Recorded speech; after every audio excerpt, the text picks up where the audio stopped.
ऐसे बच्चे जिनमें डेवलपमेंटल डिलेज हैं, कई बार उनके पेरेंट्स डिनायल होने की वजह से कि मेरे बच्चे को ऐसा नहीं हो सकता, या सोशल स्टिग्मा की वजह से भी उनको थेरेपी में नहीं डालना चाहते या अर्ली इंटरवेंशन में नहीं ले जाते हैं, जिसके कि बहुत सारे डिसएडवांटेज बच्चे को फ्यूचर में हो सकते हैं। सबसे पहला डिसएडवांटेज तो ये है कि बच्चे में डेवलपमेंटल डिलेज होगा, यानी कि जो एज अप्रोप्रिएट उनका डेवलपमेंट होना चाहिए, कॉग्निटिव, इमोशनल,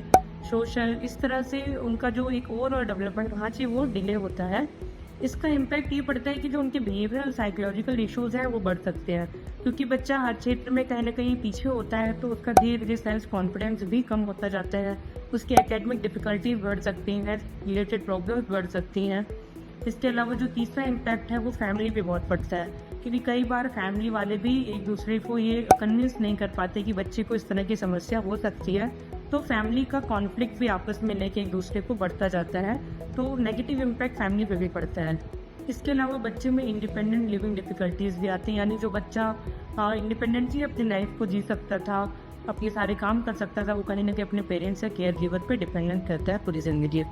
इसकी इन सब के साथ जो ओवरऑल क्वालिटी ऑफ लाइफ है बच्चे का, वो भी इस पर भी इम्पैक्ट पड़ता है, क्योंकि हम एक ऐसी अपॉर्चुनिटी को खो देते हैं जो सही समय पे हम उन बच्चों को दे सकते हैं, जो उनकी नीड्स हैं उनको पूरा कर सकते हैं, उनकी डेवलपमेंट की जो डिलेज है उनको कवर अप कर सकते हैं। तो अर्ली इंटरवेंशन में ना डालने से बच्चे को ये सारे नुकसान आगे चलते हो सकते हैं, तो उन्हें सही समय पर थेरेपी अर्ली इंटरवेंशन में ज़रूर लेके हैं।